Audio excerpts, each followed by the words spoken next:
Hi, everybody. I want to walk you through a couple quick steps that might help you in grading digitally some of your students' papers. What this is going to do is it's going to show you how to use shorter keystrokes to leave longer comments. Open up just any Google Doc. You do have to be signed into your Google account and go to Tools and then go to Preferences. Once you're in Preferences, what you're going to see is a place where you're going to tell the computer to replace whatever is typed on the left-hand side here with whatever you type on the right-hand side. So it's kind of like shorthand.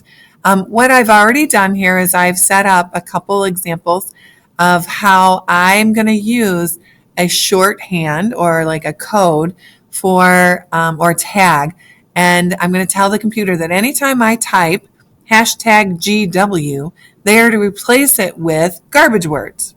Anytime I type hashtag RO, they are to replace it with run-on sentence. Okay, and I've written a few longer phrases here.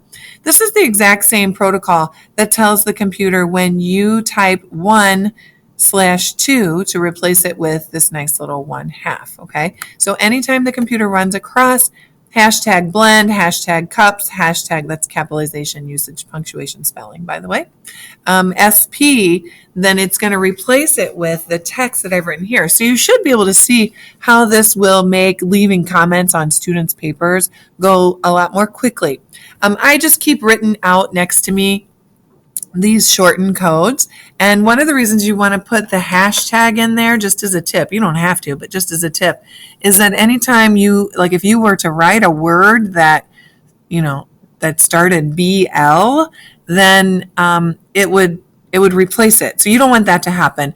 It's more likely that you are writing purposeful comments if you put in the hashtag. I hope that makes sense. So you're going to say okay here. Once you get that all set up, and I'm happy to share some of my comments, but I'm going to show you right now how it works. Over here, I'm in a student paper, student document. My students wrote this as a group, and there's a couple things wrong with it, and I want to leave them some comments.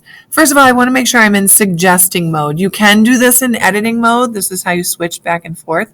But in suggesting mode, it actually turns your comments green, so it makes it a little more clear.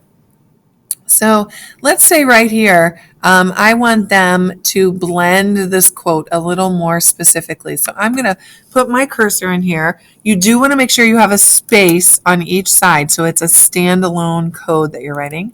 Hashtag, and I'm going to type blend, B-L-E-N-D, and then space.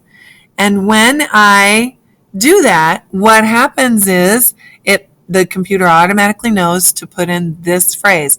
This text blend lacks precision or flow. When I hit enter, it should turn up green in just a minute. You can see that it puts it in there and it's telling the student, okay, you got to pay attention to this. So let's come down here. Let's say down here, there it goes. It turned green, you can see now.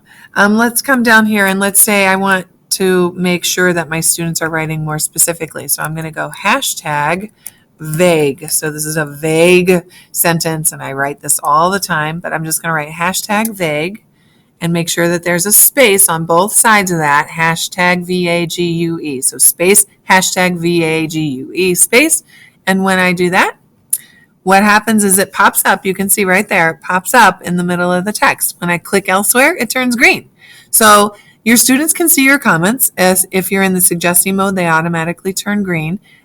If you're not in the suggesting mode and you do want the comments to show in a different color, you do have to set up your text color to do that. Okay, I hope this is a helpful tip for you. I hope that this helps looking at students' papers in the digital format a little bit easier. And let me know if it works for you or if you're interested in any other tips. Thank you.